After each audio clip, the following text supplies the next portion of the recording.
అందరికీ నమస్తే. ఇంతకాలానికైనా సరే అసలు ఏది జర్నలిజము, ఎవరు జర్నలిస్టు అనే ఒక చర్చ తెలుగులో జరుగుతుండడము అనేది ఫస్ట్ నాకు కొంచెం సంతోషాన్ని ఇస్తుంది.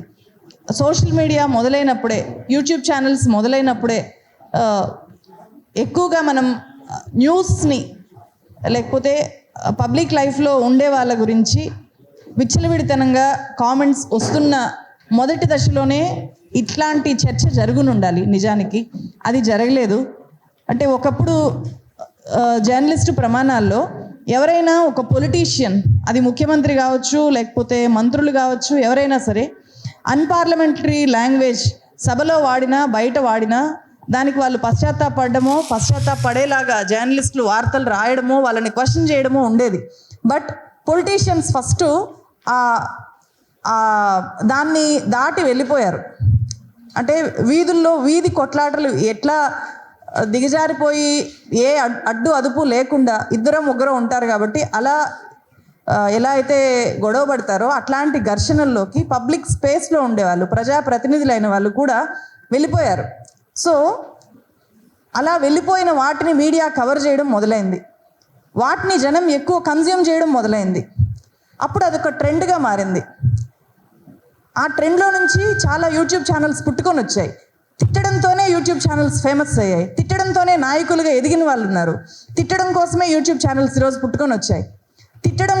తిట్టడం ద్వారా మాత్రమే వ్యూస్ వస్తున్నాయి అన్న తర్వాత ఎందుకు తిట్టుకున్నా ఉంటారు? చాలా ఈజీ కదా, కష్టపడాల్సిన పని లేదు, ఏమీ రీసెర్చ్ చేయక్కర్లేదు, ఏమీ టైం స్పెండ్ చేయక్కర్లేదు. వెనకాల ఒక స్క్రీన్ లేకపోతే కొన్ని న్యూస్ పేపర్స్ పెట్టుకోవడము, నీకు నచ్చని వాళ్ళని తిట్టుతూ టైటిల్స్ పెట్టు, వ్యూస్ కొట్టు, డబ్బులు కొట్టు.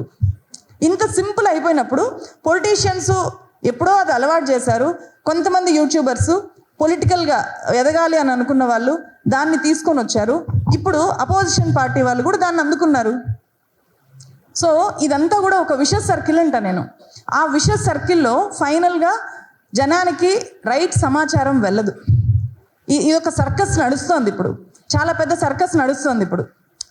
ఈరోజు అధికారంలో ఉండే వాళ్ళకి అది చాలా కటువుగా అనిపించవచ్చు, వాళ్ళు ఎఫెక్ట్ అవుతున్నారు, డైరెక్ట్గా బాధితులు అవుతున్నారు కాబట్టి. బట్ అది ఇక్కడి నుంచి మాత్రమే డిస్కస్ చేయాల్సిన విషయం కాదు. కంప్లీట్గా ఒక జర్నలిజం మీద ఏది జర్నలిజము, ఎవరు జర్నలిస్టు అనే చర్చ నిజంగానే జరగాలి.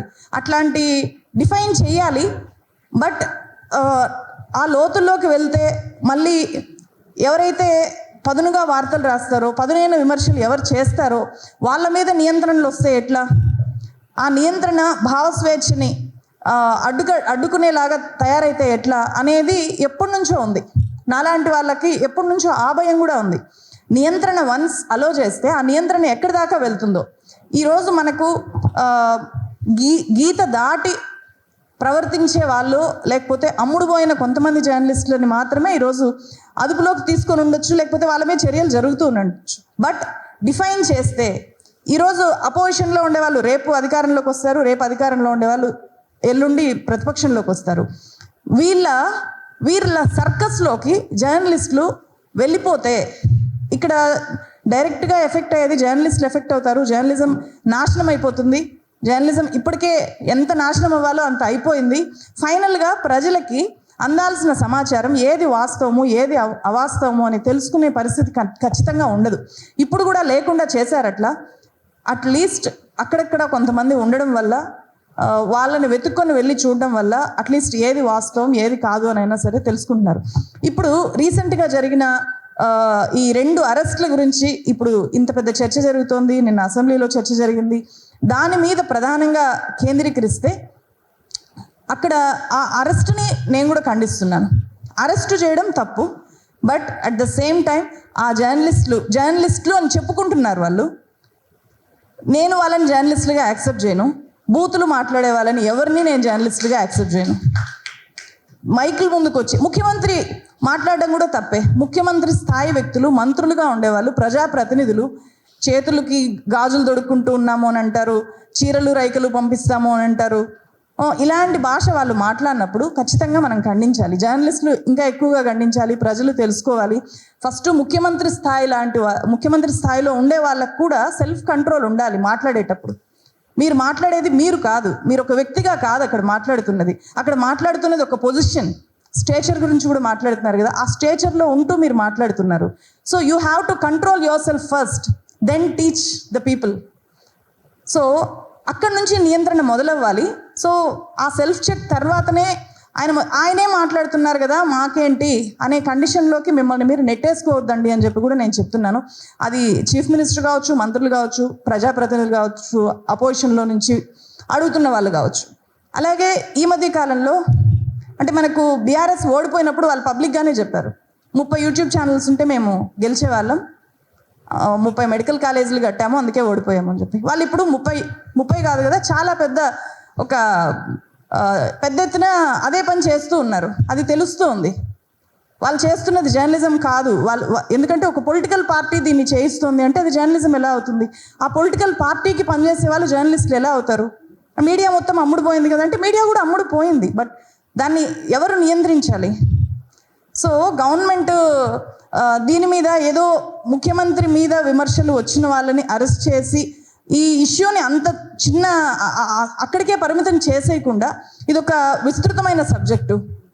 జర్నలిస్టులు నిజాయితీగా ఉంటే రాజకీయ పార్టీలకి ఇనీషియల్గా ఇబ్బంది అవ్వచ్చేమో, కానీ నిజాయితీగా ఉండే జర్నలిస్టులని కాపాడుకోవడం వల్ల, నిజాయితీగా పనిచేసే సంస్థల్ని బతకనివ్వడం వల్ల, వాళ్ళని స్వేచ్ఛగా వాళ్ళ భావాల్ని అంటే ప్రజల భావాల్ని కూడా వ్యక్తం చేయనివ్వడం వల్ల ఫైనల్గా మొత్తం అందరికీ మంచి జరుగుతుంది.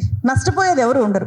వాస్తవాలు తెలుసుకోవడానికి అధికారంలో ఉండేవాళ్ళు కానీ, ప్రతిపక్షంలో ఉండేవాళ్ళు కానీ, ప్రజాప్రతినిధులు అందరూ ఫస్ట్ సిద్ధంగా ఉండాలి. సో అట్లా సిద్ధంగా లేని రోజు ఈ ప్రాబ్లమ్స్ స్టార్ట్ అవుతాయి. వాస్తవాలు ఏంటి అని వాళ్ళు తెలుసుకోగలగాలి, చెప్తున్న వాళ్ళని చెప్పనివ్వాలి. ఈరోజు వాళ్ళకి అది కొంచెం తీసుకోవడానికి కఠినంగా అనిపించవచ్చు, బట్ వాళ్ళకు అవసరమైన రోజు, ఈరోజు ఒక గొంతు నొక్కేస్తే వాళ్ళకు అవసరమైన రోజు కూడా ఆ గొంతు వినిపించకుండా పోతుంది.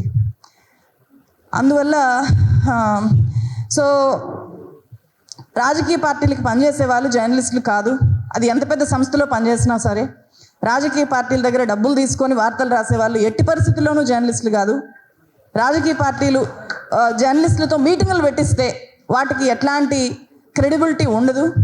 రాజకీయ పార్టీలకి ఖచ్చితంగా జర్నలిస్టులు దూరంగా పనిచేయాలి. అది ఏ పార్టీ అయినా సరే, అధికారంలో ఉన్న పార్టీ అయినా సరే, ప్రతిపక్షంలో ఉన్న పార్టీ అయినా సరే, రాజకీయ పార్టీ అంటే రాజకీయ పార్టీనే.